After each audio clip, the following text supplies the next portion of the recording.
Nossas amigas, né? A paz, igreja. Boa noite. Quero cumprimentar todos que estão assistindo pela TV Rick, em especial a Cristiane, que está fazendo aniversário hoje, que eu tentei gravar um áudio.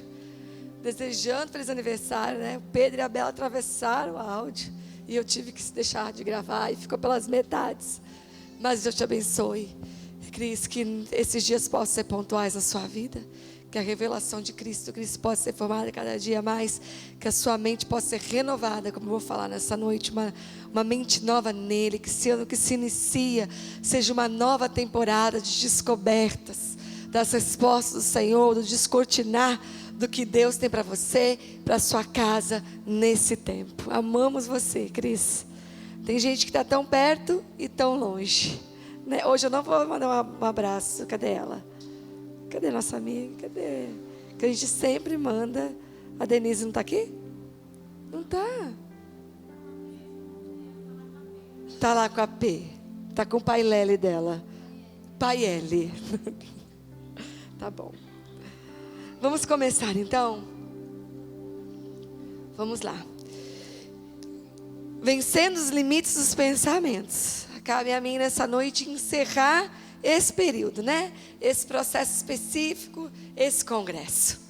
E quantas coisas o Senhor já desconstruiu e construiu desde a quinta-feira. Quinta, né? Quinta, sexta, sábado. Desde quinta-feira. Quão tremenda e quão edificada nós já fomos. E eu vou tentar agora, pela graça de Deus, pelo Espírito, então, nos conduzirmos a finalmente desse período, desse processo. E o Espírito Santo me falava e me mostrava que as palavras, né, que nós mais tratamos foram, obviamente, limite e mente. E como essas palavras estão completamente, diretamente relacionadas. Porque só tem limite, só há limite em nossas vidas se começar a partir da nossa mente. Não há nada mais que nos limite a não ser a nossa mente. E o Espírito Santo me mostrava uma cena. Imagina, quem é que já assistiu Paralimpíadas? Já assistiram a um pedacinho? É muito forte, não é muito forte? Todo mundo que está ali tem algo no seu corpo que não está completamente ajustado como a da maioria.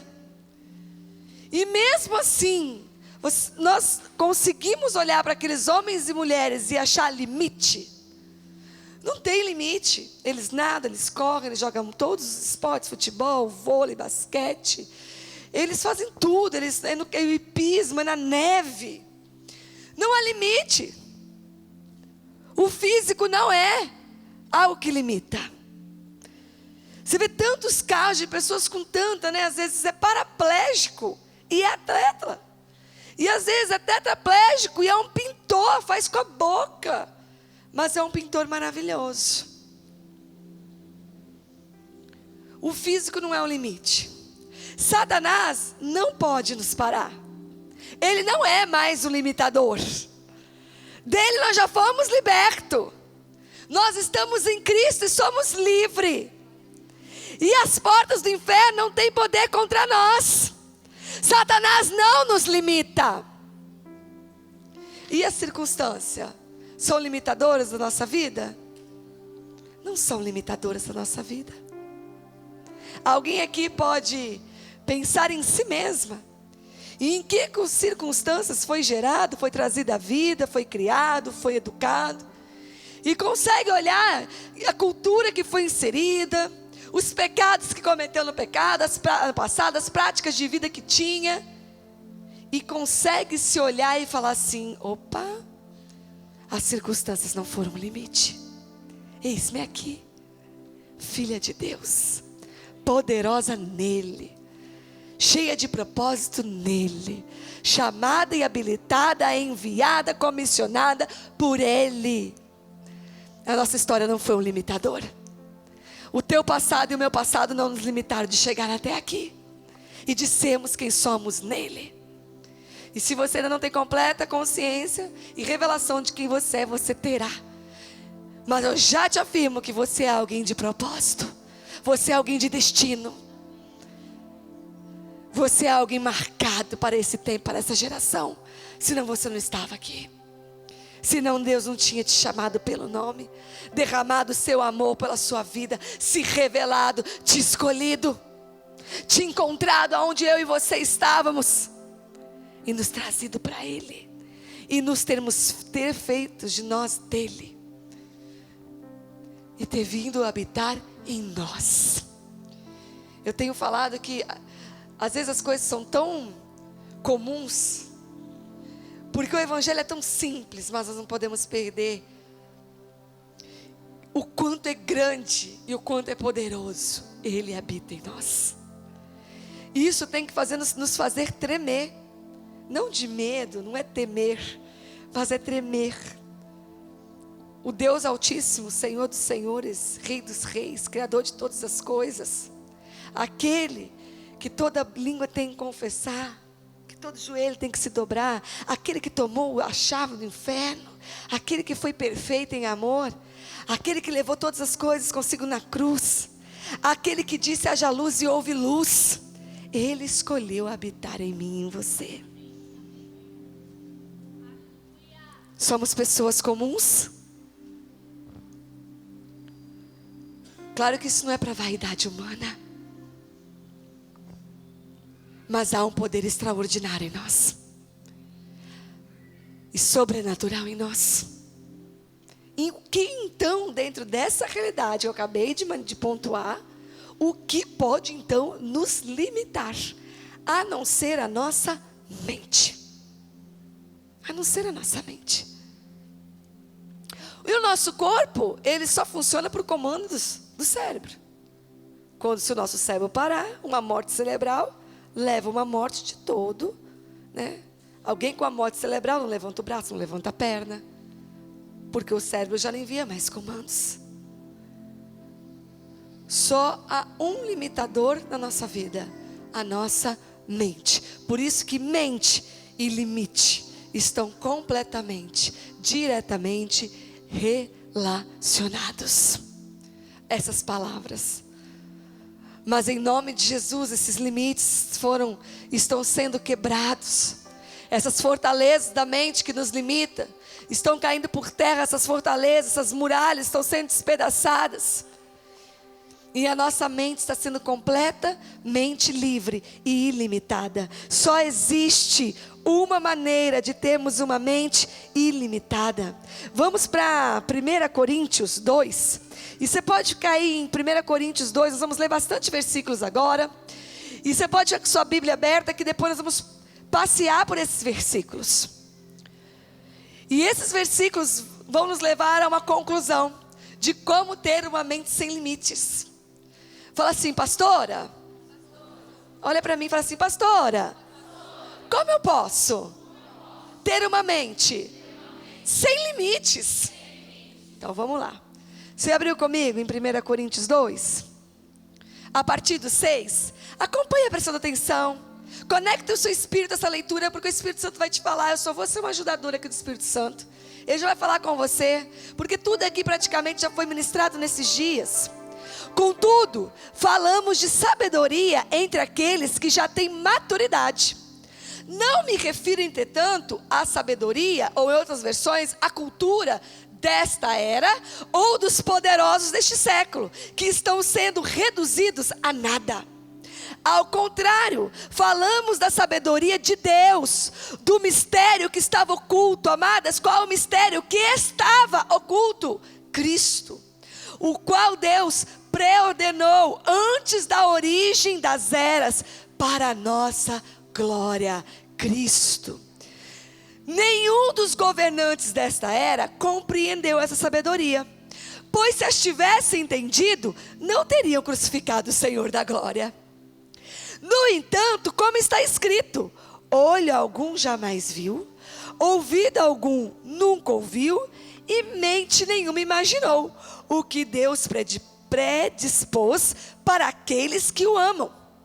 Deus, todavia, o revelou a nós, por intermédio do Espírito, porquanto o Espírito a tudo investiga, ou a tudo conhece, até mesmo as profundezas de Deus. Pois quem conhece os pensamentos do ser humano, a não ser o espírito do homem que nele reside? Assim, igualmente, ninguém conhece os pensamentos de Deus, a não ser o Espírito de Deus.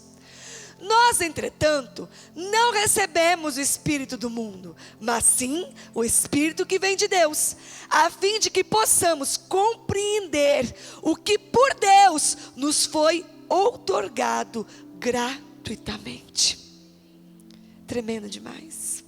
Sobre isso também pregamos, não com palavras ensinadas pelo saber humano, mas sim com palavras ministradas pelo Espírito, interpretando verdades espirituais para aqueles que são espirituais. As pessoas que não têm o Espírito não aceitam as verdades que vêm do Espírito de Deus, pois lhes parecem absurdas e não são capazes de compreendê-las, porquanto elas são discernidas espiritualmente. Contudo, aquele que é espiritual pode discernir todas as coisas, e ele mesmo por ninguém é compreendido, porquanto quem jamais conheceu a mente do Senhor, para que possa instruí-lo. Todavia, nós temos a mente de Cristo. Em outras palavras, todavia, nós temos uma mente sem limites. Que uma mente sem limites é a mente de Cristo. E vamos entender tudo aqui, o que a palavra nos escreveu, até que nos explicou que isso tudo faz com que nós, todavia, nós temos a mente de Cristo. Portanto, nós temos a mente de Cristo. Essa é a nossa mente limitada. Isaías, não precisa abrir, 40, versículo 13, diz assim: quem teve acesso à mente do Espírito Eterno, instruiu-lhe com seus conselhos. Esse versículo nós acabamos de ler, um deles. Quem teve acesso à mente do Eterno e pôde instruí-lo? E 1 Coríntios 2,16, um dos versículos que o último que nós terminamos de ler, responde Isaías: quem jamais conheceu a mente do Senhor, para que possa instruí-lo. Faz menção lá em Isaías. Mas todavia, portanto, nós temos a mente de Cristo. E Isaías perguntou: quem pôde instruí-lo? Quem teve a sua mente? E Coríntios respondeu. E Paulo responde: jamais alguém antes conheceu a mente do Senhor. Ninguém pôde instruí-lo. Mas todavia, nós hoje temos a mente de Cristo. É tremendo, não é? E vamos começar aqui do versículo 6. Diz aqui que falamos da sabedoria deste mundo, com aqueles que têm maturidade. Não me refiro, entretanto, à cultura desta era ou dos poderosos, porque está sendo reduzido a nada. Eu preciso falar de sabedoria com vocês, ele diz, mas não a deste mundo, não da cultura do conhecimento humano, que está sendo reduzida a nada. É de outra sabedoria que ele vai descrever, que nós já lemos, a espiritual, a qual eu preciso que vocês tenham maturidade para receber. É dessa que eu vou descrever a vocês.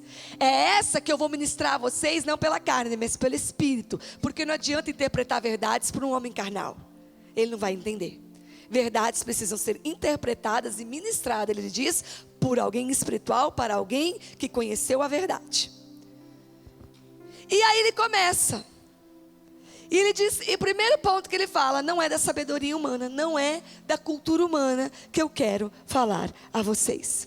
E existe uma sabedoria, existe um conhecimento e uma cultura humana já instalada. Existe ou não existe?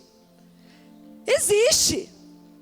Claro que já há um conhecimento humano, uma sabedoria humana e uma cultura humana desenvolvida, amadurecida e instalada, da qual nós também fazemos parte. Não no sentido de que nós nos moldamos a ela, mas estamos no contexto. Estamos no contexto. Nossos filhos estão no contexto, né? Nossa vida no dia a dia esbarra com esse contexto, essa cultura.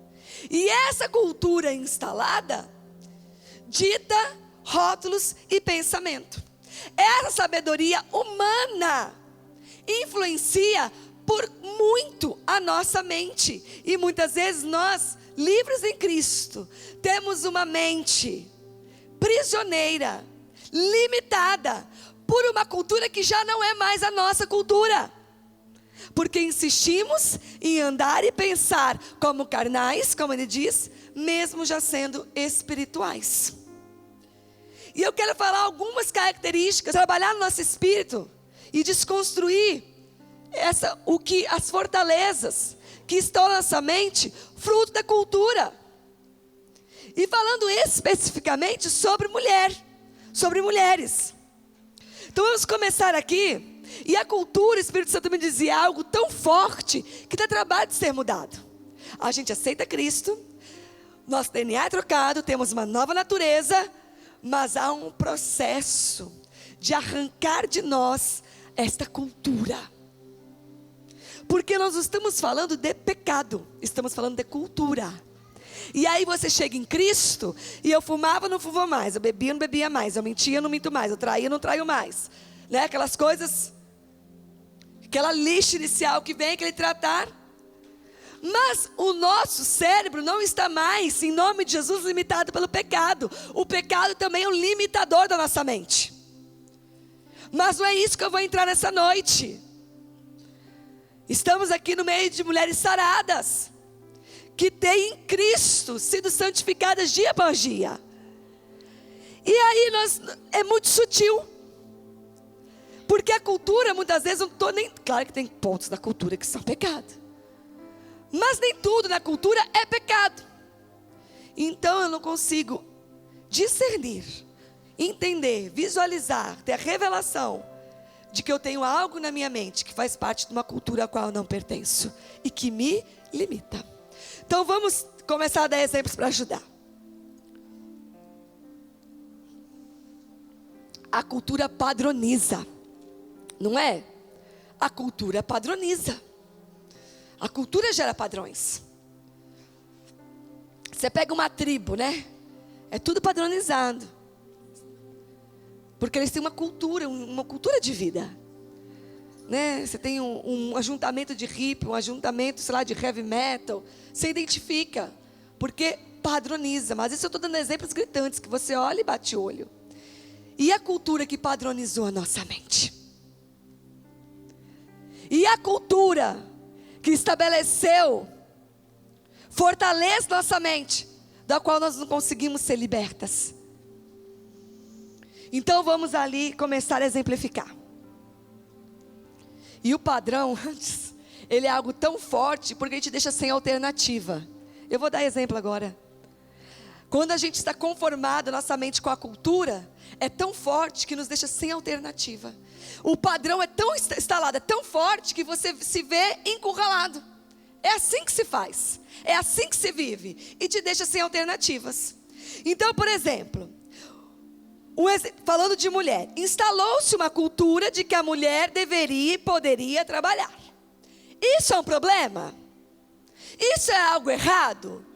Não, claro que não. Somos chamados a trabalhar. Foi uma conquista da mulher. Mulher, nós, que no passado, por séculos, cheias de potencial, cheias de talento, mas subjugadas. E a mulher teve que batalhar, guerrear para conquistar o direito de trabalhar. Deu trabalho chegar a esse ponto da sociedade. Só que uma vez conquistado esse direito, instalou-se, a coisa foi evoluindo, até que instalou-se uma cultura que a mulher deve trabalhar. Entende a diferença? Antes ela era subjugada e não podia. Ela conquistou o direito. Ok, não ficou no equilíbrio. Eu tenho o direito, não o dever. Não a obrigação. Como nós já dissemos tanto aqui. Eu tenho estações. Mas na cultura instalada no mundo, eu tenho o direito de discernir estações. Ou eu sou pressionada a produzir em todo o tempo? Como que uma carreira profissional decolando, com um futuro brilhante pela frente, como que eu interrompo para fazer um coque no cabelo e me enfiar dentro de casa.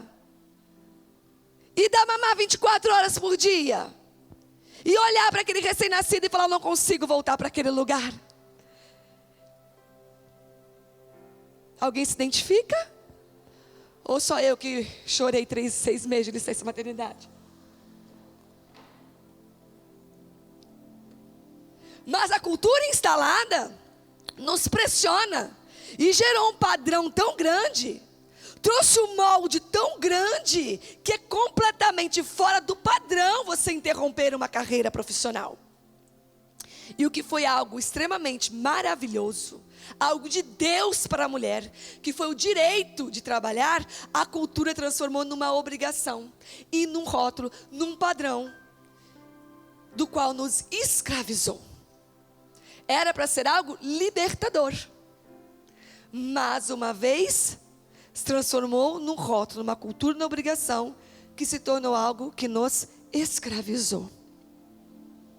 Isso é cultura, e isso é cultura que limita a nossa mente, porque eu já estou livre em Cristo, mas quão difícil é, se não tiver um gatilho, alguém que me dispara, alguém que me dá uma palavra, um conselho, um ambiente como esse. Opa, não estou louca. Aquilo que eu estou sentindo, aquela vontade de mudar tudo. Não estou louca. Não sou uma mãe desesperada, doente, insegura. Há um espírito dentro de mim me impelindo para uma nova estação. E essas novas estações, a gente acaba falando muito por maternidade. Não são só por maternidade, não. As estações mudam por outras situações. Senão a gente acha que só vai parar de trabalhar se tiver um filho para cuidar. E a gente, e Deus transiciona as estações, muda de trabalho, muda de tipo de trabalho, tira do emprego, te coloca para começar um negócio próprio, ou faz o caminho inverso. Nós temos que estar sempre atentos ao mover do Espírito sobre as nossas vidas. Pois, uma vez com a identidade revelada nele, nós podemos fazer muitas coisas em vários tempos, de formas diferentes, como já falamos. E uma cultura, uma vez instalada, torna-se um teto para o pensamento. Virou um teto. Eu não posso pensar nada além disso. Entende? Eu estava com outros pensamentos, mas a cultura diz que é assim. É programado. É assim que todo mundo faz. E isso virou um teto. Eu não consigo pensar nada além disso. Eu nem paro para pensar, eu nem tenho coragem, eu ousadia de pensar algo diferente. Eu vou ser fulminada. Já ouviram assim, nossa, tadinha. Ai, tanto talento. Enterrou tudo, não vai trabalhar mais. Vira uma pobre coitada. Não é duro, não é assim? O rótulo. Pobre coitada dela, que descobriu um outro tesouro, uma outra pérola, uma outra fase, algo mais excelente para aquele momento, que nem sempre é um filho, às vezes é um ministério, um chamado, que Deus te pediu tudo, Deus te pediu tudo, seu negócio, seu emprego, seu salário, sua estabilidade, falou, vem para mim. Não é só filho que muda a nossa estação, não é só casar que muda a nossa estação. Às vezes é a mudança de um lugar geográfico, que você está extremamente instalado. E Deus fala assim, opa, te quero você na outra terra. E vai começar tudo de novo. Tantas coisas, tantas fases. Tadinha dela. Estava tão bem sucedida aqui. E nós vamos falar muito sobre ser bem sucedida. A cultura é algo tão forte, tão pesado, que nós nunca vamos ter essa prática. Mas como uma cultura mentirosa vira uma verdade, se você pensa diferente, nós somos o quê? Preconceituosas. A gente perde o direito de discordar. Essa cultura, se tornou algo tão verdadeiro, que ai de quem discordar, vai já ganhar força de lei, não poder discordar. Você não pode ter uma opinião contrária, Vão nos roubar o direito de ter opinião contrária, para dar o direito né, eles não podem ser contestados. Quem vive a prática do homossexualismo. Não se pode ter outra opinião. Outra cultura instalada. Por enquanto é um pensamento. Por enquanto são frases. Isso está tomando uma força violenta. Está transicionando para uma cultura e só a misericórdia de Deus para não virar lei. Meu corpo, minhas regras. Quem já ouviu essa frase? Né? Meu corpo, minhas regras. Para onde está caminhando? Está no meu corpo, eu decido.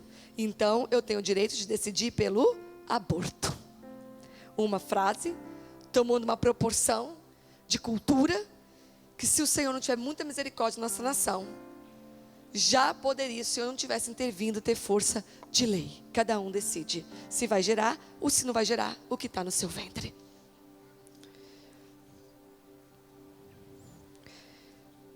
Outra, agora vocês vão dar risada, gente, mas é sério. Vocês vão achar engraçado. Mas é sério. Uma cultura instalada. E olha como a gente é levado pela cultura. Vai ter muita mulher aqui que vai se identificar agora. Você está com o esboço aí, né? Você já sabe. Olha aqui para mim, vocês vão dar risada. Olha uma cultura instalada. Deixa eu ver como que eu escrevi. De que a sogra é sempre uma mulher difícil. Mas não é? Quantas piadas com sogra? Quantas brincadeiras de mau gosto com sogra?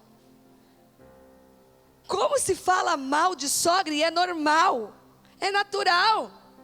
E isso instalou uma cultura de tal forma que a moça começa a namorar, a sogra não tem o direito de pensar em errar.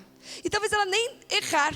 Se ela falar uma coisinha, que a menininha que está chegando agora, querendo entrar na família, na vida do rapaz que ela cuidou desde o ventre, né? A gente que é mãe de menino agora já fica... O meu menino que eu gerei, que eu cuidei, acabou de chegar. Ai de mim, falar uma frasezinha que não gostou, uma atitudezinha. Não tem o mínimo de pudor para falar mal. Se não questionar na cara dura, a própria sogra vai falar para as amigas, a minha sogra, e vai ganhar corpo. Ninguém para pensar quem está certo e quem está errado, porque é a sogra que está envolvida na história. E já parte do princípio que sempre a sogra é um problema. Não é assim? Gente, isso é um demônio, não podemos compactuar com isso, não podemos rir de piada de sogra, não. É. E aí ninguém tem temor em falar da sogra. Porque já sabe que o caminho está feito. Eu vou falar de uma pessoa que quando eu disser que é a sogra, todo mundo vai entrar em concordância comigo. Todo mundo tem uma história para falar assim, é mesmo, né? Eu também passei uma com a minha sogra. Gente, precisamos cair com essa cultura. São laços familiares. Precisamos romper com isso. A gente se influencia a nossa mente ou não pela cultura do mundo? Não é sutil? É sutil. E mulheres, ninguém aqui nunca fez isso, mas eu vou falar. Mulheres que colocam o marido em situação difícil com a mãe, porque quer uma posição. Você precisa se posicionar, olha o que sua mãe faz, olha o que sua mãe. Não que o marido tem que ter sabedoria e habilidade, né, de se transicionar e virar um marido, um sacerdote, saber o papel dele de filho com a mãe e como que é dentro da sua casa. Mas como nós gritamos, e eu não falo nossa, mas não participei disso não. Como nós criamos situações para encurralar os maridos, como as mulheres criam. E eu falo isso, eu casei com um marido que se eu fizesse isso, que coisa terrível seria. Porque não é da natureza meu marido afrontar a sua mãe. Não é da natureza meu marido brigar com a própria mãe. Seria muito duro para o meu marido se eu fosse uma mulher que, se eu tivesse motivo, falasse, vai lá e resolve com a sua mãe. Vai lá e fala. Você precisa se posicionar. Não que o meu marido não seja um homem de posição, mas ter que agredir a própria mãe, brigar, né? Às vezes com 60, 70 anos, com 80 anos, depois de toda uma história. que a gente que é esposa não participou. Se meu marido ele é homem, quem é? Alguém educou. E foi a minha sogra.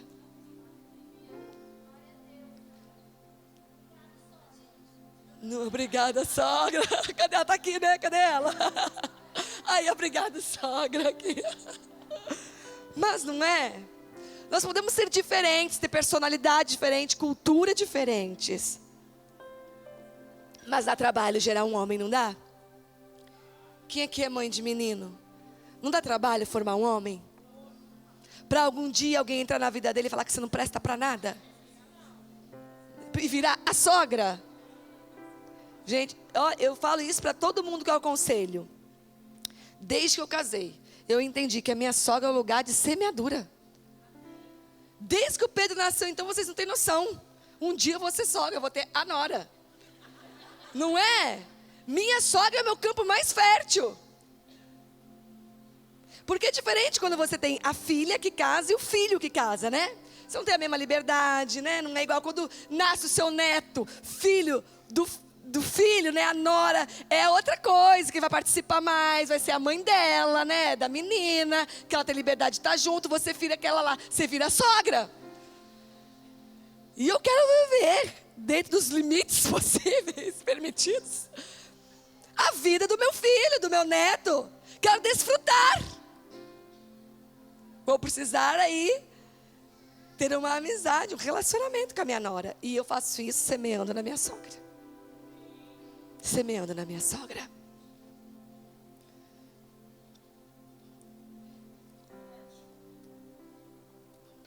A cultura já determinou que o problema é a sogra, né? É fácil falar dela. A cultura da religião.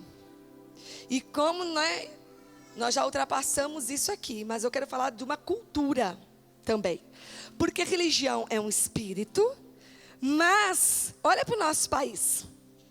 A religião também é uma cultura. Porque tem gente que não é nada de verdade, mas se você perguntar, ele vai te responder o quê? Fala baixinho aí. Está transmitindo, né? Mexe só a boca. Com muito respeito a todos, a toda crença, toda religião. Mas até quem é católico diz, né? Eu falo que sou católico, mas não sou muitas vezes, né?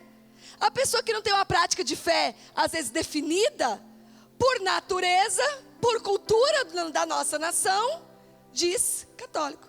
Então há uma cultura religiosa também na nossa nação, além de um espírito. Eu quero falar dessa cultura, né? Que o espírito de religião passeia por essa cultura.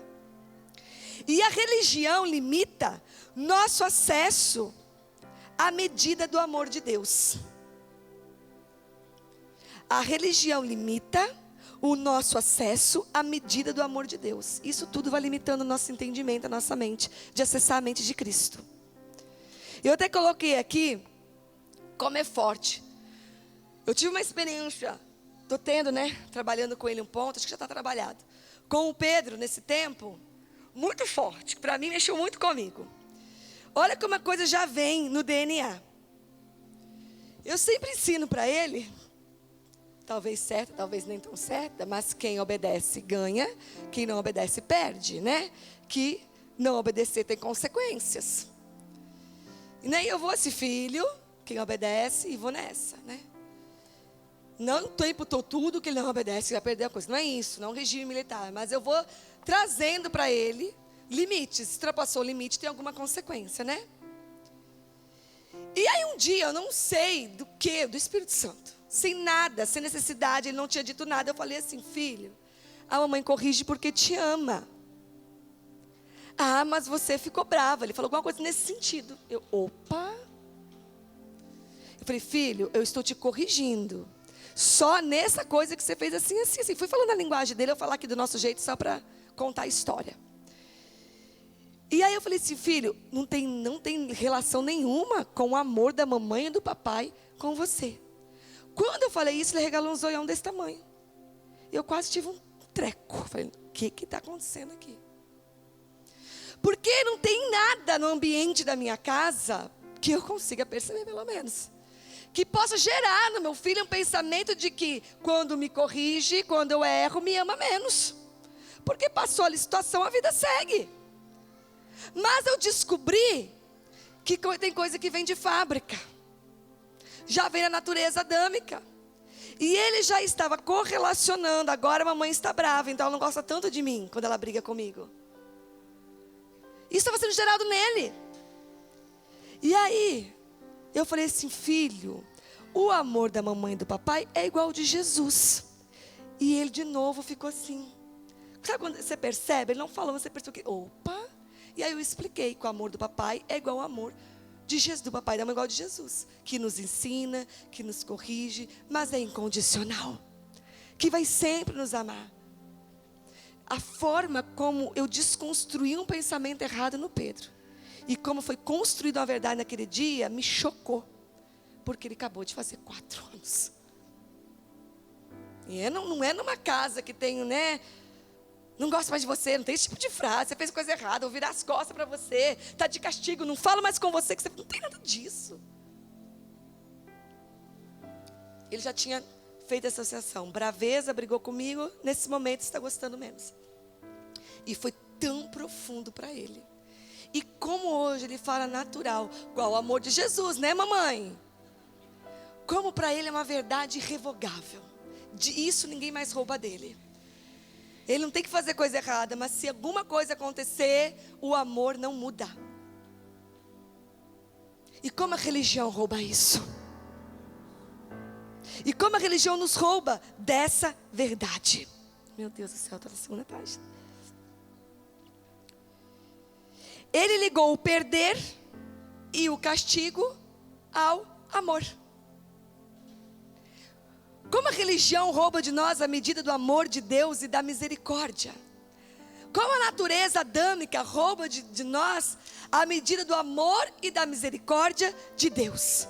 E o Espírito Santo me disse nessa manhã, nessa madrugada, o arrependimento. Ele disse assim, e como fazemos isso? Alguém em dificuldade é castigo de Deus. Alguém em pecado vai ser menos merecedor.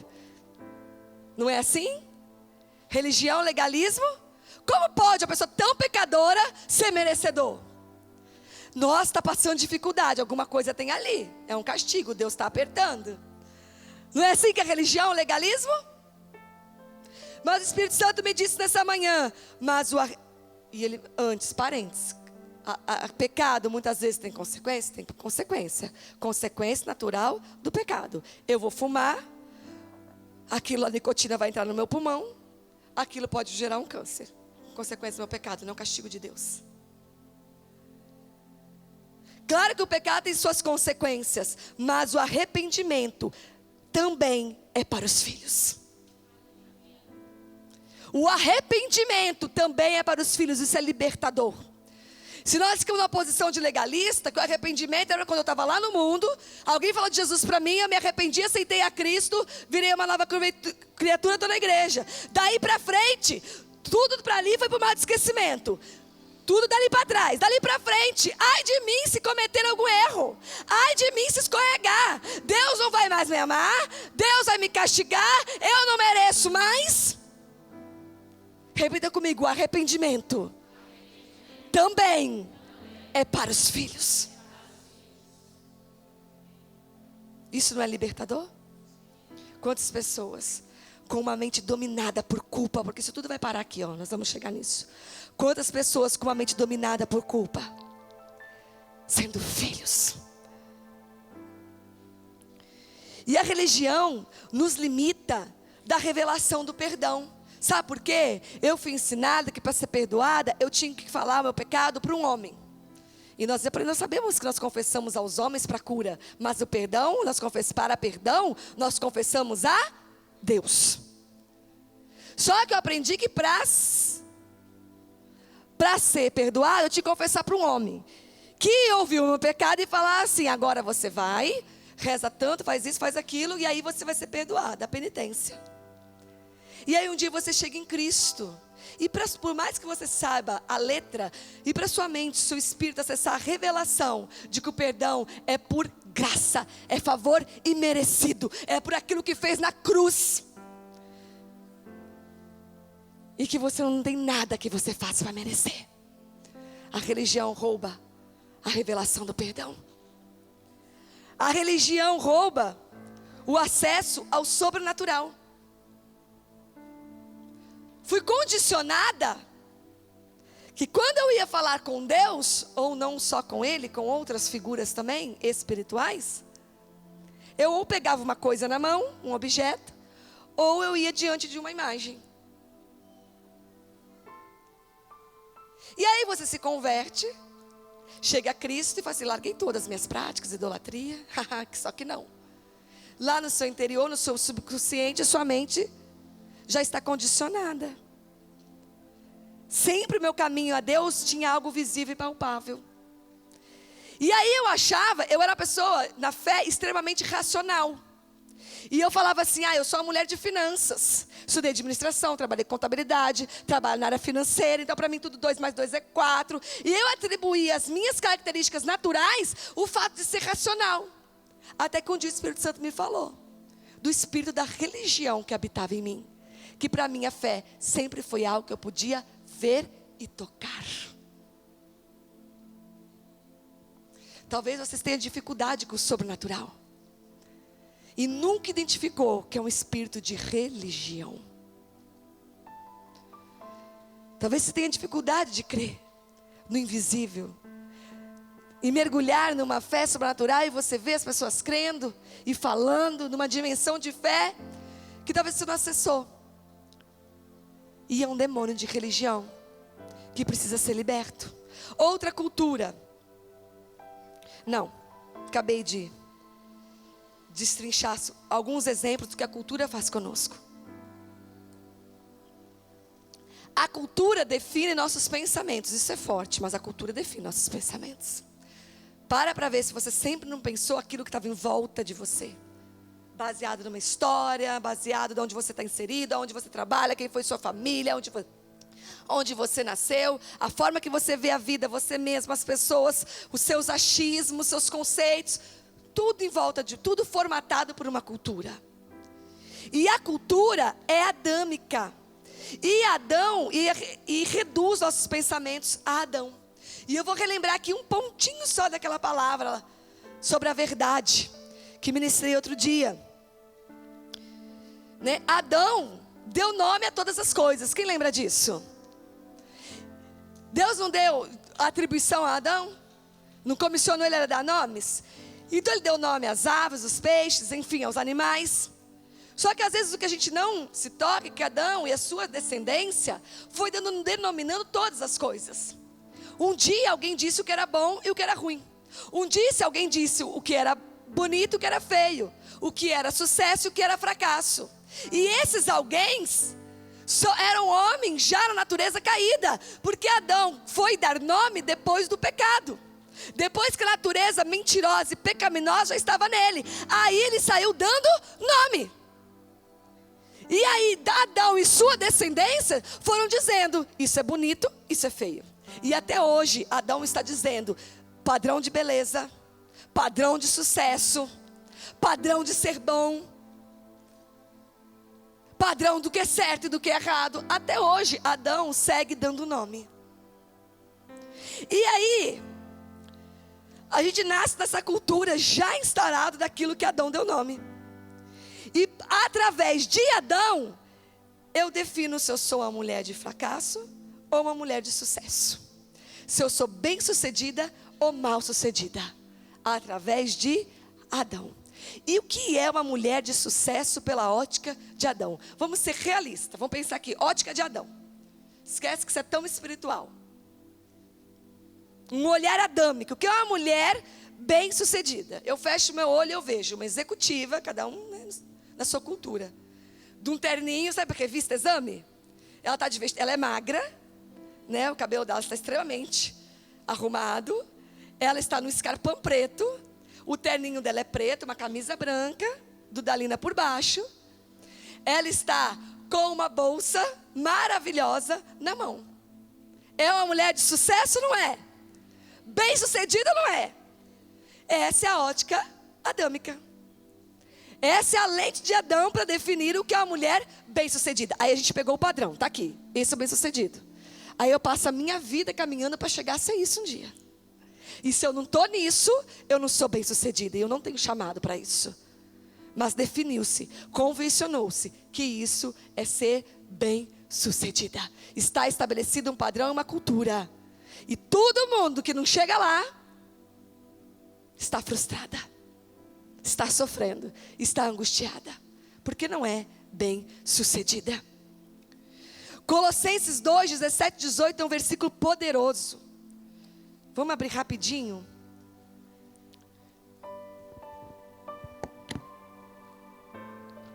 Vou ler aqui rapidinho para a gente ganhar tempo. Colossenses 2, 17, 18, 16. Portanto, ninguém tem o direito de vos julgar pelo que comeis, ou pelo que bebeis, ou ainda com relação a alguma festa religiosa, celebração das luas novas ou dos dias de sábado. Esses rituais são apenas sombra do que haveria de vir. A realidade, todavia, encontra-se em Cristo. Essa é a minha realidade. Gente, ele diz assim: não se permita ser julgado pelo que você come. Não se permita ser julgado pelo que você bebe, pelo que você veste, pelo carro que você anda, pela faculdade que você fez, pela família que você nasceu, pelo bairro que você mora. Não se permita ser julgado pela sua estatura ou pelo seu peso. Não se permita ser julgado pelo jeito do seu cabelo. Não se permita ser julgado pelas marcas das roupas que você veste ou que você não veste. A realidade, todavia, encontra-se em Cristo. Rótulos e padrões. A minha realidade é Cristo. Nós mesmos nos permitimos sermos julgadas por esse rótulo. Uma falta de identidade revelada de quem somos em Cristo. Uma pessoa que solta uma palavra que me diminui baseado no padrão adâmico, no rótulo, numa cultura. Eu já faço daquilo uma verdade e já gerei um pensamento de que realmente aquilo é uma verdade e daqui a um pouco está afetando as minhas emoções. Sou mesmo sem sucesso. Não sou mesmo bem-sucedida. Sou mesmo aquilo ali que estão dizendo. Não se permita ser julgado pelas aparências. Não se permita ser julgado por quem você é, pela sua estação, pelas decisões que você tomou. Um dia eu preguei isso aqui. Nós tomamos decisões em Cristo que geram muito julgamento e crítica, que mentes carnais não conseguem compreender. Decisões que aos olhos humanos nos levam para trás e não para frente. Aos olhos humanos, ao padrão adâmico. Adão olha para a sua decisão e fala assim: tadinha, por que ela está nisso? Tadinha, por que agora ela faz assim? Mas ela era tão assim. Adão olhando para você. E o pior é quando você mesmo se olha por Adão. Quando sua identidade não é revelada e fala: é uma verdade. Assim sou eu. Quantas pessoas frustradas porque se mediu por Adão. Não vou nem falar que foi medida, se mediu. Estou falando isso muito para os jovens. Eles estão ficando enjoados. Mas quantos jovens se suicidando porque se mediu por Adão? Por um rótulo e um padrão que ele não atingiu. E a vida já não serve. Mas por quê? Porque alguém disse que ele não tinha sucesso, que ele não era bonito, que ele não era legal. E ele acreditou num padrão adâmico. Vou contar uma história que aconteceu essa semana. Eu, a Isa e a Eliana indo para São Paulo. Vou contar 2 histórias da nossa viagem para São Paulo. Mas que o Espírito Santo falou muito comigo. Nós paramos para tomar café num posto que todo mundo para, né? Um posto aí, lá chegando em São Paulo. A última opção de parar antes de você entrar em São Paulo para tomar um café da manhã. Então é um posto que todo mundo que está a trabalho, na Dutra ali, pela manhã, é assim, é lotado. Sempre de gente de terno, sempre sem profissionais, porque é quem está circulando a trabalho. E nós paramos lá, tinha tempo que eu não parava. E eu falei assim: nossa, já parei, me deu um pensamento, já parei muito aqui. E lembrei gostoso assim, nossa, porque a gente já fez muita viagem, parava ali, eu, Cristiano, Tiago, Rosemar, muitas vezes. Até falei com o André, quantas vezes aqui, né, que a gente ia junto pelo trabalho. Eu falei, nossa, Li, Isa, eu vivi aqui, né? É difícil uma semana que eu não estava aqui. E falei com elas em outro tempo. Falei com elas. Um tempo que eu estava indo, aí falei para elas meus destinos, né? Eram lugares que eu não vou tomar tempo falando, mas assim, tipo, um dos prédios mais luxuosos de São Paulo, a sede do Santander, lá na JK. E lá nós íamos, né, conversar com quase o topo do Santander. E eu falei com elas, brincando, mas uma verdade. Eu falei assim, eu com a minha bolsa Guess que eu trouxe da Europa, que eu mesma fui lá para comprar. Com os meus perfumes que eu mesma tinha ido buscar na Europa. Com as minhas roupas que eu mesma tinha comprado na Europa. E era assim que eu parava nesse posto. Estava eu lá com a minha sapatilha. Gente, com essa calça quase andando sozinha. E eu não tinha ido fazer a progressiva ainda. Com o rabinho aqui. Gente do céu, eu só lavava meu cabelo no salão, não tinha shampoo em casa. Eu era uma moça solteira que ganhava 14 mil reais por mês. Essa era eu. E eu falei para ela, se a gente não tem identidade revelada, começou esse papo, em Cristo, uma outra pessoa, graças a Deus, uma outra Zelina, nessa situação, vira uma frustração. No mesmo lugar, indo para a mesma cidade, com destinos tão diferentes e numa situação de vida tão diferente. No momento da história, olhando para um olhar financeiro tão diferente. E são nessas oscilações da vida que as pessoas se perdem em ansiedade, depressão, frustrações, que a vida perde sentido, que não tem mais valor, que adoece.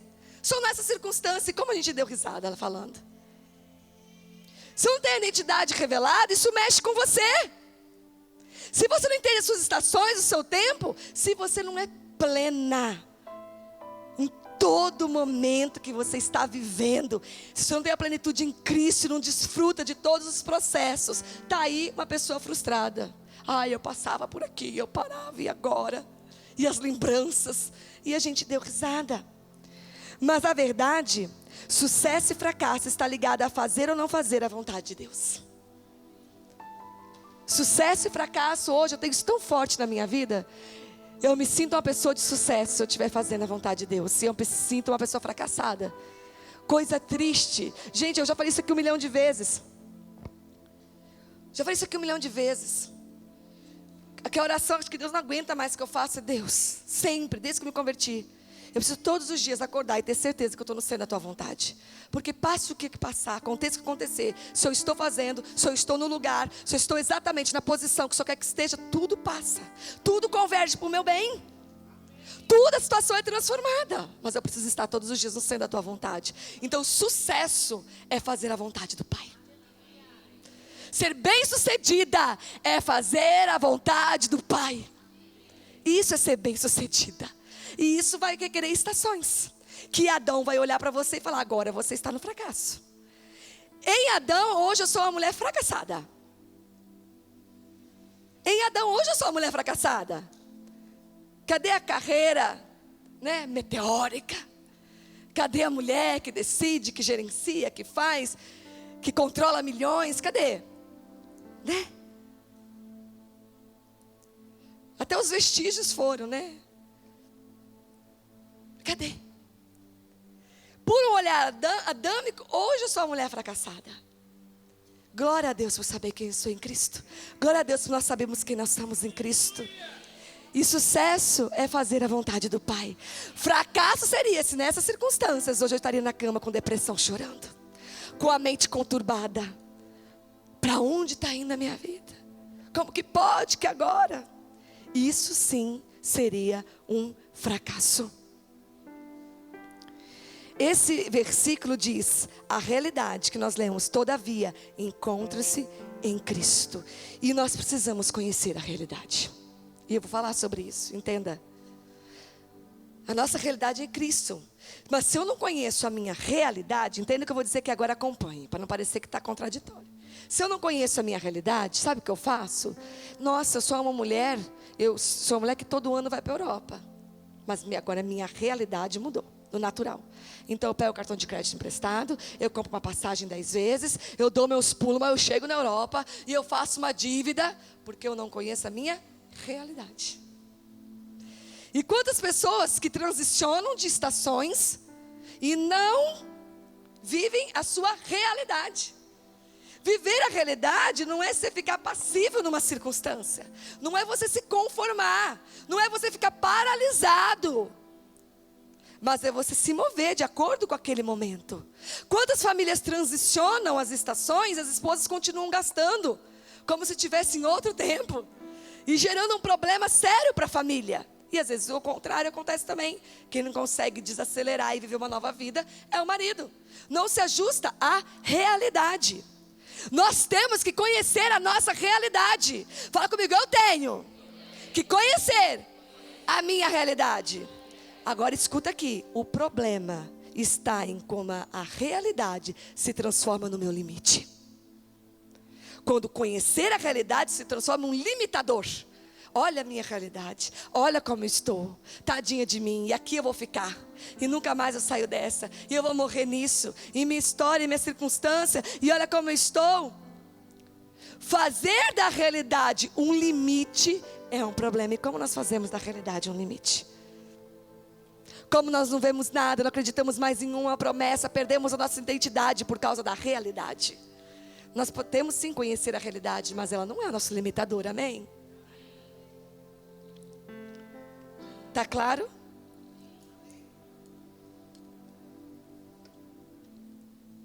Ele é a minha realidade eterna. Eu tenho minhas circunstâncias reais atuais, mas Ele é a minha realidade eterna. Passei outra. Sabe outra cultura instalada? A ansiedade. E eu não quero aqui minimizar o que é ter problema com ansiedade, porque não deve ser legal. Eu não quero aqui minimizar, criticar quem tem problema com ansiedade, mas eu quero trazer um alerta, porque quando uma cultura é instalada, o que acontece?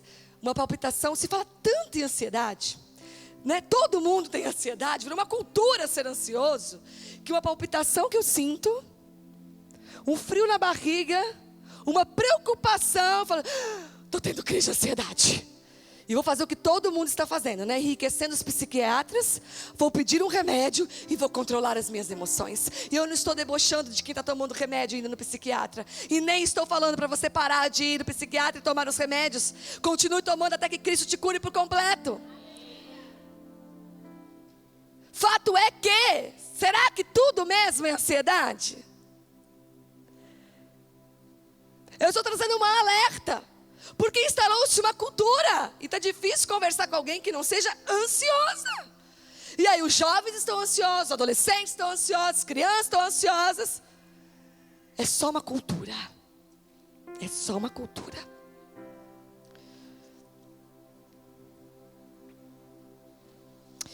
E eu quero falar aqui desse processo de cura, porque muitas vezes nós estamos numa ansiedade, numa depressão, eu não quero gastar tempo aqui, mas nós esperamos uma cura externa, um toque. O Senhor vai me curar, Ele vai tocar em mim e vai me curar. Quando na verdade a cura dessas enfermidades da alma está em ter revelação do Cristo que já está em nós. Não tem mais do que Ele tocar. Nossa, será que vai confundir? Será que vai ficar esquisito para a religião? Deus me toca, porque se tocar eu vou ser curado da minha depressão. Não, Deus me dá revelação do que Tu és. O Senhor já habita em mim. Mais do que tocada, eu sou morada, eu sou casa. Não tem mais de onde Ele vir para me tocar, Ele habita em mim. Nós somos a revelação disso vai transicionar a minha mente. E com a mente transicionada, minhas emoções vão ser curadas. Porque eu quero te dizer nessa noite que as enfermidades da alma são todas, nascem aqui. São todas do pensamento. Gera um pensamento confuso, distorcido, mentiroso, enganoso, uma preocupação com amanhã. Nasce aqui na mente e eu não domino esse pensamento. E daqui a um pouco eu estou ansiosa, frustrada, triste, angustiada, depressiva. E sabe o que o Espírito Santo me falou? Ele falou uma palavra assim, ó. Mentes, eu acho que até pulei a sequência aqui. Mas mentes indomáveis. Mentes indomáveis. Mulheres que não têm conseguido domar os seus pensamentos, que realmente são indomáveis. Sabe o cavalo selvagem que ninguém doma? Nossos pensamentos são assim. Nossa mente são assim. E para pensar, quantas vezes nós estamos tristes e angustiados por situações que só existem aqui. Olha para mim. Quantas vezes nós estamos tristes, angustiados, preocupados, deprimidos por situações que só existem aqui. Eu vi uma foto, uma situação. Eu criei um cenário pela minha ótica, que seja da rejeição, da frustração, da minha história, do meu passado. Aquilo que eu vi, que eu interpretei, virou uma verdade em mim e dominou a minha mente. E não era aquilo. Eu estou confrontando um demônio aqui, porque tem mentes aqui completamente indomáveis. Pessoas que perderam o controle, não têm conseguido dominar a mente. E a mente é cavalo selvagem mesmo. Ela precisa sujeitar a Cristo. A mente é bicho solto mesmo, mas tem vida própria, não é isso? Você quer não pensar numa coisa, de repente o pensamento volta. E os nossos pensamentos dominam o que nós somos. Nossos pensamentos definem, muitas vezes, o que nós vemos de nós mesmos. Definem as nossas escolhas, nossas decisões, nossas atitudes, nos fazem ansiosos, preocupados, frustrados, deprimidas. Tudo aqui. E muitas vezes, olha para mim, por situações que não existem na prática. Que de fato não são reais. Mas que nós criamos um cenário na mente. Mulheres sendo dominadas aqui. Olha para mim, eu estou confrontando um demônio na sua vida. Mulheres sendo dominadas aqui por pensamentos irreais, mentirosos, que tomaram como verdade, mas são mentira. Tem um problema de rejeição na minha vida. Passo do lado do apóstolo ele muito ocupado, vendo outra coisa, não me cumprimentou. Viu, essa casa não tem lugar para mim. Ele não me ama. A pastora Zelina não fala direito comigo. Ela me responde rápido e já acabou. Não é porque ela está com pressa, que ela está olhando 2 filhos que estão correndo para tudo quanto é lado, ela está com medo de sumir no meio da multidão, né? Que é assim que a gente conversa no final do culto aconselhando, né? Para onde foi, aquele monte de gente saindo, seu filhinho no meio. Não é por isso. É porque ela gosta menos de mim do que da fulana. E aquilo toma uma verdade, aquilo domina o meu pensamento. E eu passo dias triste, angustiado. Eu tenho que arrumar outra igreja mesmo, né? Eu vou procurar outra pessoa, porque às vezes não gosta de mim. Ela gosta da fulana, da ciclana, da beltrana. Ela tem as preferidas. E vira uma verdade. E vira uma angústia. E era tudo uma mentira. Um cenário que você pintou. Que você viu pela lente da rejeição.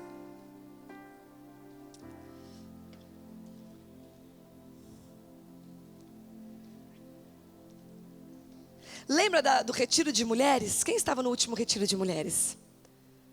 No último retiro de mulheres, nós recebemos a lente da eternidade.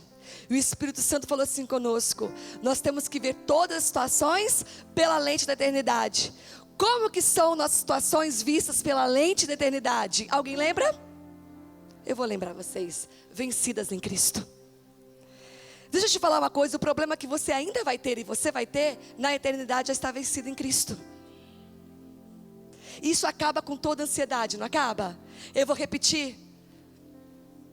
O problema que você ainda não teve, na eternidade já existe em Cristo, vencido em Cristo. Ou você acha que Deus vai ser pego de surpresa com os problemas vindouros da sua vida?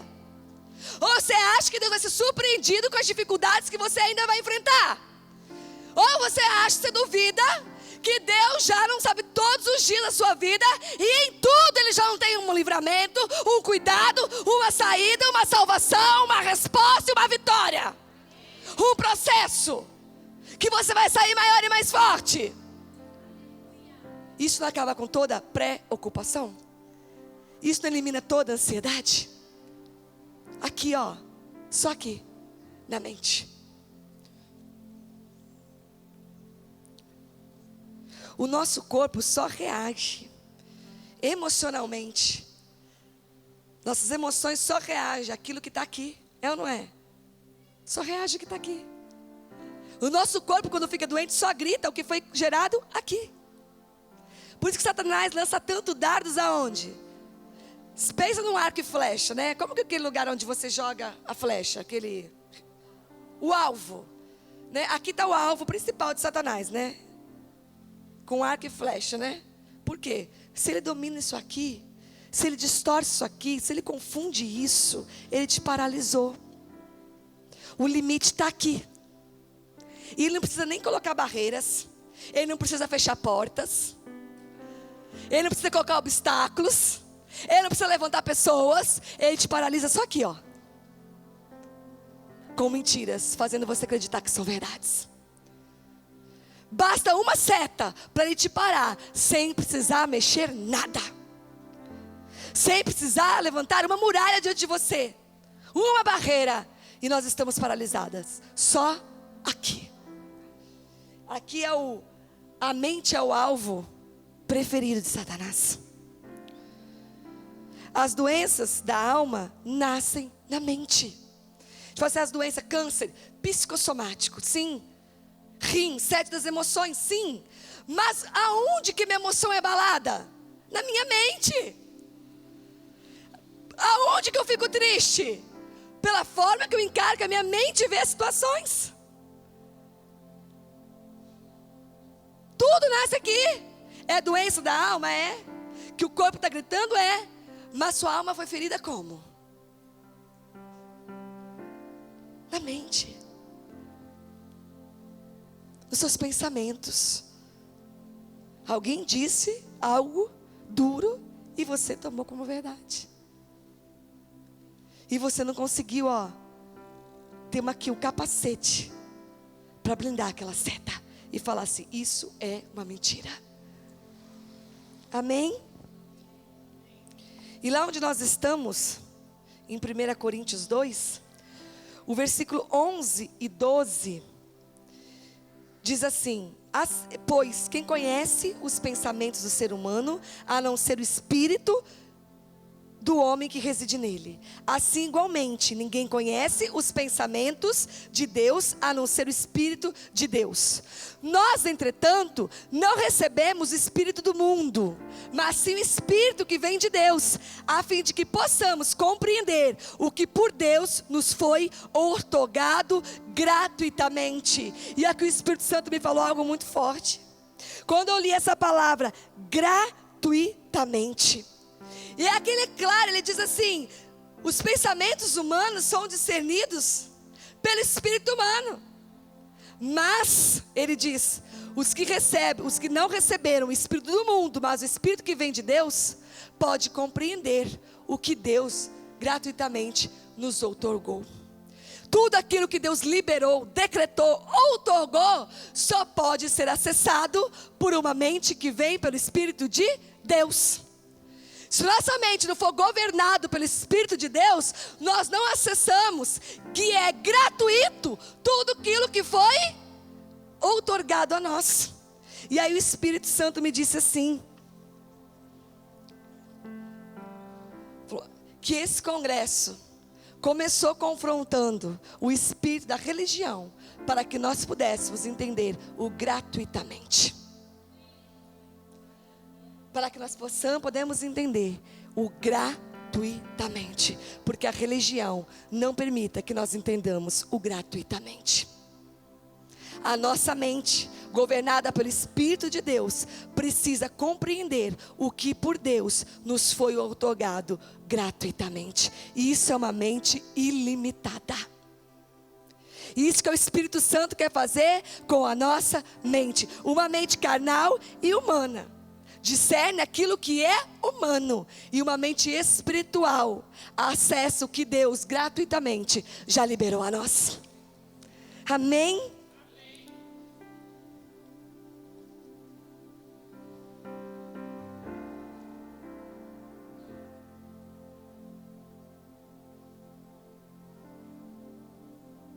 Ai, que bom, já falei toda essa página. E o Espírito Santo me disse, a plenitude. Falando ainda das mentiras de Satanás que nos levam a tristezas e frustrações. Falando ainda e caminhando aqui sobre a cura. De tudo aquilo que nós ficamos esperando um toque externo, quando a verdade já está em nós. E a cura de tudo isso está em receber essa revelação da mente de Cristo e ser guiado pelo Espírito. E o Espírito Santo me disse: a cura não vem de fora, a cura já está dentro. E a plenitude está dentro. A plenitude é uma ótica em Cristo, através de Cristo. Repita comigo assim para você acordar: a plenitude é uma ótica em Cristo e através de Cristo. Isso é plenitude. Plenitude não é circunstância. Plenitude não é acontecer os meus sonhos. Plenitude não são conquistas. Plenitude é eu visualizar a minha vida, o meu tempo, minha estação, pela ótica de Cristo. Em Cristo. E ele me disse: podemos desfrutar dela, da plenitude, nos dias maus e mais difíceis da nossa vida. Não quer dizer que vamos ficar paralisados nas situações em que nós nos encontramos. Deus nos livrará de toda situação adversa e contrária. Mas a plenitude nasce em uma mente renovada em Cristo. Repita comigo: renovada. A plenitude nasce de uma mente renovada em Cristo. Renovada não é melhorada. Não é uma mente adâmica com capa de cristão. Renovada não é uma vida tentando dominar a mente de Adão. Domar uma mente de Adão. Renovada é fazer novo de novo. Uma mente renovada é uma mente feita nova de novo. É uma mente da nova criatura, de quem nasceu de novo. É uma mente do filho, de filho. Isso é uma mente renovada. E o Senhor nos chamou para uma renovação do entendimento, para uma renovação da mente. Não é melhorar a sua mente. Romper com os limites da mente não é domar a sua mente, não é tentar dominar a sua mente, não é colocar algo espiritual numa mente adâmica, mas tê-la completamente renovada. É ter a mente de Cristo. É ser levado de volta à origem de quem fomos criados para ser. É o desenho original de Deus para a nossa vida. Ter a mente de Cristo é sermos devolvidos à nossa condição original dele.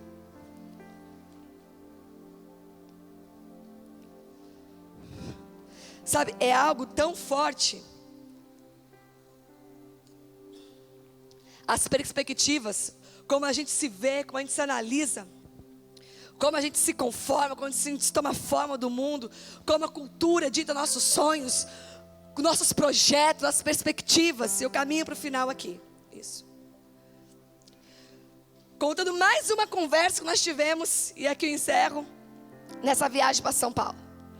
Na volta nós começamos a imaginar, não sei como, a Eliana começou a contar como ela conheceu o Alexandre. Ela tinha 15, 16 anos de idade.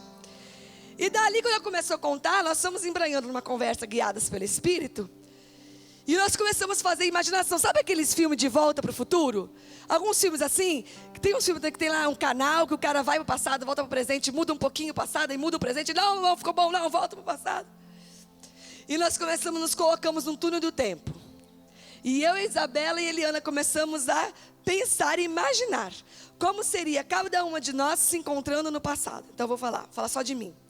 Então eu comecei a imaginar assim, como seria essa Zelinda encontrando com a Zelinda que já foi. Se as duas se conhecessem e fossem amigas. E eu falei assim, ixi, ia dar treta. Como seria uma conversa entre quem eu fui e quem eu sou? Eu falei assim, ixi, a Zelinda de ontem, petulante, arrogante, encrenqueira, ia questionar tanto essa Zelinda, ia confrontar tanto essa Zelinda, ia cutucar tanto essa Zelinda, que ia dar treta, não ia dar certo. E elas começam assim, também. Até que a Eliana soltou uma frase que acabou com a conversa. Ela falou assim, a Eliana de ontem não conversaria com a Eliana de hoje. Eu falei assim, agora você matou o negócio. Porque a Zelinda de ontem não teria interesse em conversar com a Zelinda de hoje. As minhas perspectivas, os meus sonhos, os meus projetos, de uma jovem de 20 anos, 25, que não conhecia Cristo. Falar que para mim, naquele momento, que eu ia ser uma pastora, que eu ia viver enfiada na igreja, que eu ia amar ficar em casa cuidando dos meus filhos, Mais do que uma carreira profissional meteórica. Que até coca eu ia usar por um tempo para não deixar de amamentar. Para não fazer progressivo e não passar nada pro leite. Mas não passa nada, mas eu tenho medo, meu filho.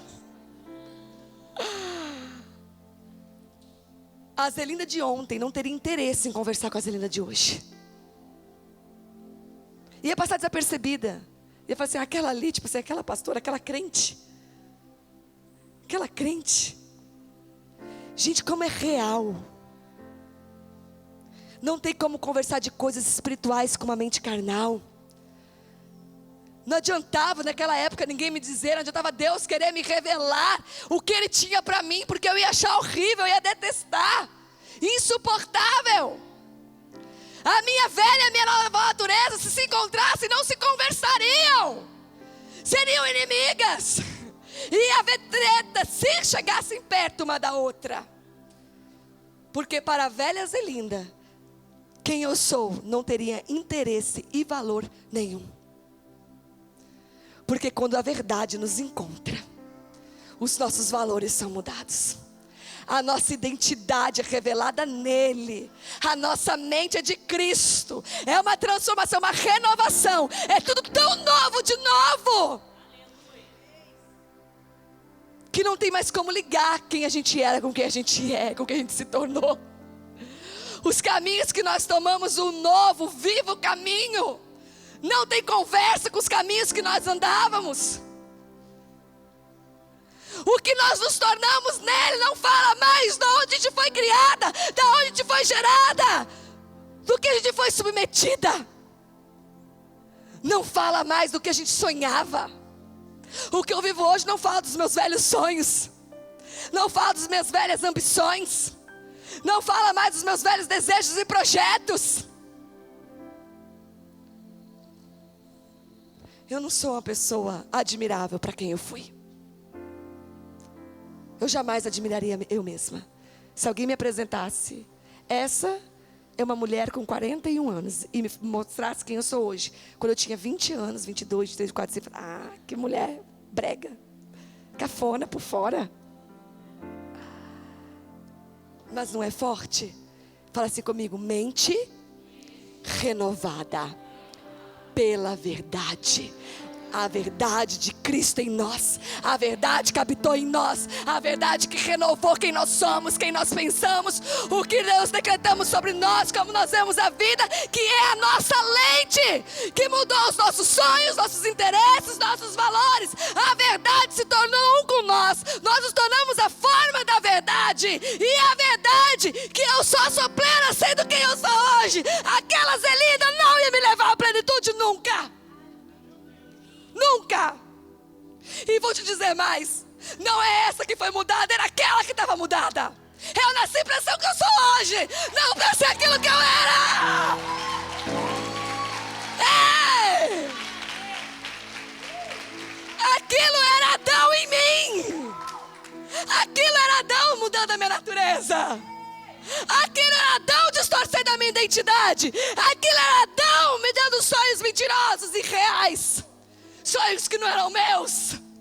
Aquilo nunca ia me fazer plena. Deus, meu desenho original é isso aqui que eu sou hoje.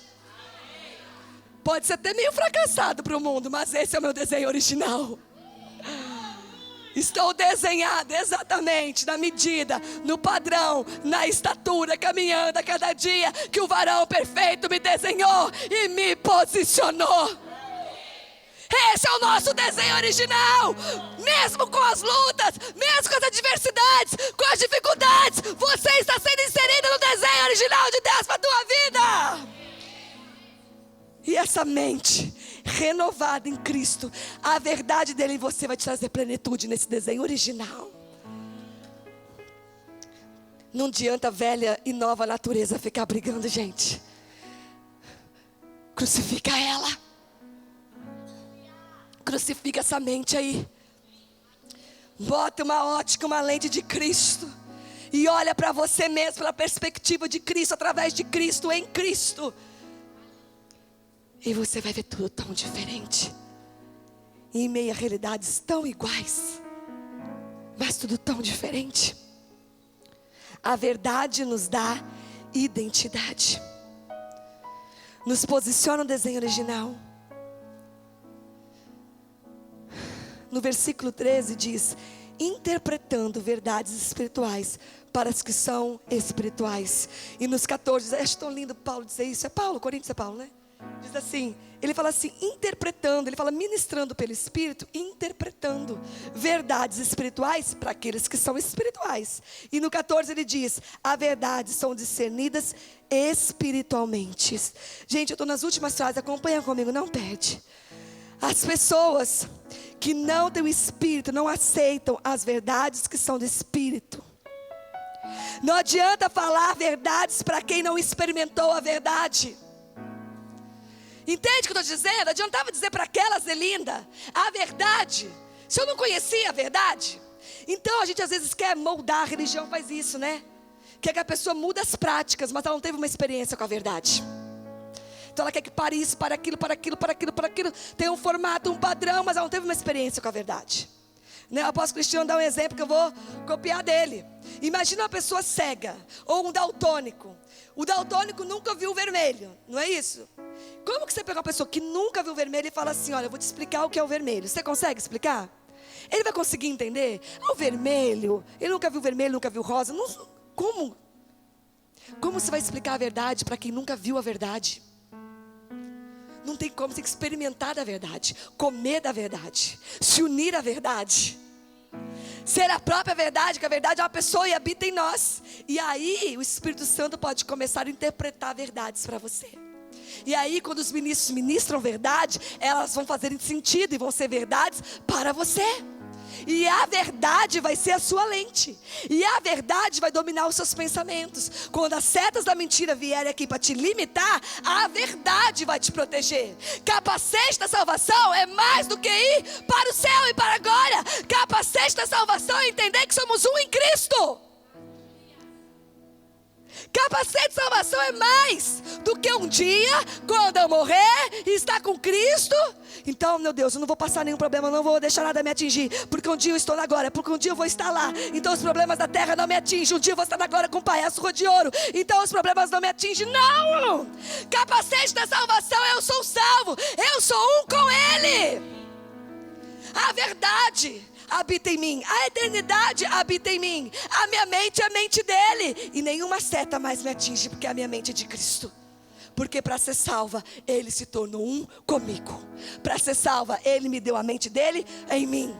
Para ser salva, Ele veio habitar em mim. Para ser salva, eu e Ele nos tornamos um. E isso é o meu capacete, que protege a minha mente. Para ser salva, a verdade veio habitar em mim. E não tem mentira que acessa mais a minha mente. Para ser salva, a verdade veio habitar em mim. Não tem mais mentira que atinja a minha mente. Quantos podem dizer amém? Isso cura. Isso cura ansiedade, depressão. Isso cura doença, porque é de dentro para fora, cura.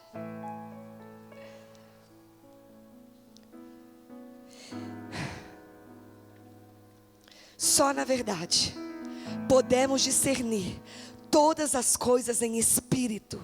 E esse é o único caminho para acessar a mente de Cristo. Ou seja, ter uma mente sem limites.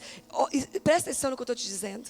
Só pela lente da verdade, só através da verdade que é Cristo, eu posso discernir as coisas em espírito. E se eu sou uma pessoa que discerno todas as coisas, situações, pessoas, tudo pelo Espírito, então a minha mente é de Cristo. Vamos entender isso para fechar? Quem quer ter uma mente ilimitada? Quem quer sair daqui com uma mente sem limites? Quem quer ter revelação da mente de Cristo sobre ti? Os que são espirituais discernem as coisas pelo Espírito. Então eu pego as situações e olho por Adão. Isso vai me encher de tristeza, de angústia, de medo.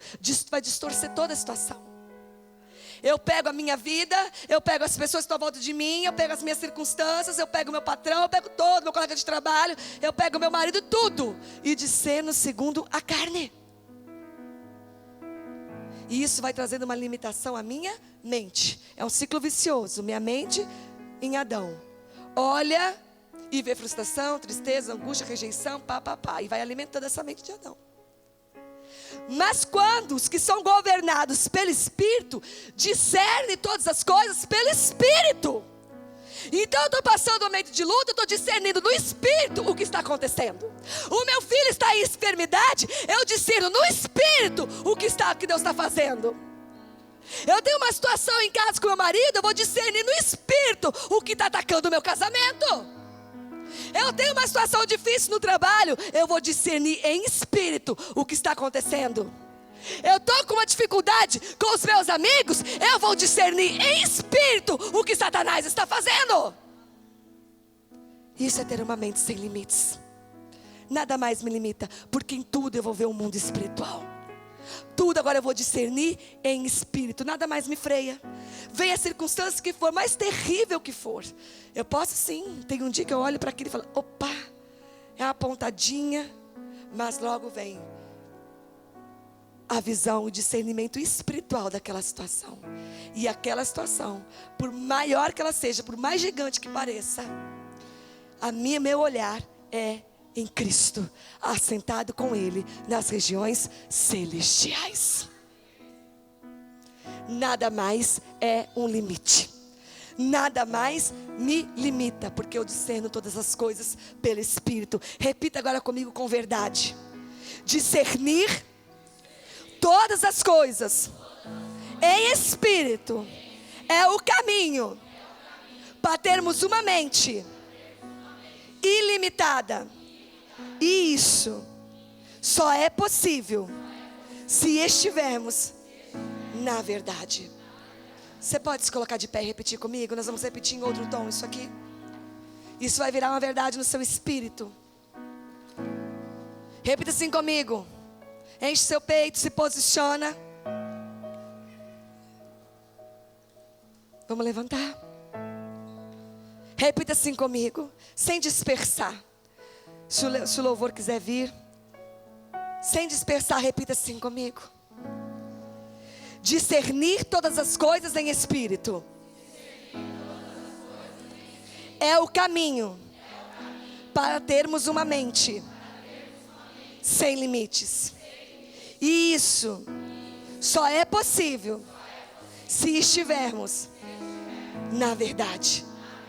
A verdade é Cristo. Precisamos ser espirituais, discernir tudo pelo Espírito. Deixa eu terminar aqui, enquanto o louvor vai subindo. Ele é a nossa realidade. Ele é a nossa cultura. Ele tem uma realidade, uma verdade, uma cultura. O reino dele tem uma cultura. E deixa eu terminar aqui te falando 3, 4 exemplos da palavra, só citando. Por cultura, Ruth não voltaria com Noemi. Por que Noemi? Porque Ruth era uma moabita. Ia voltar com Noemi a Belém? O que ela tinha a ver com esse povo? Que relação ela tinha com esse povo? Que conexão ela tinha natural com esse povo?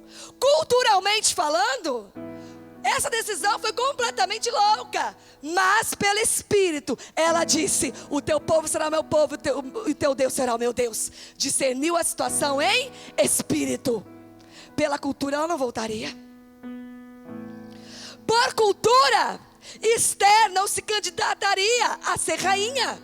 Como que uma escrava judia ia ter a petulância, a ousadia de se candidatar para um concurso de rainha? Por uma cultura, ela não faria isso. Por cultura, essa mesma mulher que aí sim estava como rainha escolhida, ela jamais se apresentaria ao rei para interceder pelo seu povo, porque ele não a havia chamado, ela poderia morrer. Tinha dia e hora para ela entrar. E ela falou assim: não vou fazer isso, eu vou morrer. E Mordecai diz assim: será que não foi para isso que você foi chamada rainha? E ela diz assim: manda o povo jejuar e orar que eu vou. Discerniu pelo Espírito. Por cultura, Sara não seria mãe, avançada de idade e estéril. Não é mais tempo para minha vida. Pela cultura, casar agora, com 30 e tanto. Pela cultura, ser mãe aos 40, sou infértil. Culturalmente, Sara não seria mãe. Por cultura, Raabe não estaria na linhagem de Jesus. Uma prostituta na linhagem de Jesus. Pela cultura, pela religião, ela não estaria onde ela está. Por cultura, Maria não seria a mãe de Jesus, porque ela era virgem solteira. Deus quebrou a cultura, mas não quebrou os princípios. Não permitiu que o homem a tocasse. Foi pelo Espírito. Mas a cultura ele quebrou. Com a cultura ele rompeu, mas com os princípios não. Por cultura, uma virgem solteira não poderia dar a luz ao Salvador. Mas o Senhor não negocia os seus princípios. Mas a cultura ele jogou no chinelo. A cultura ele pisou em cima. Feche seus olhos.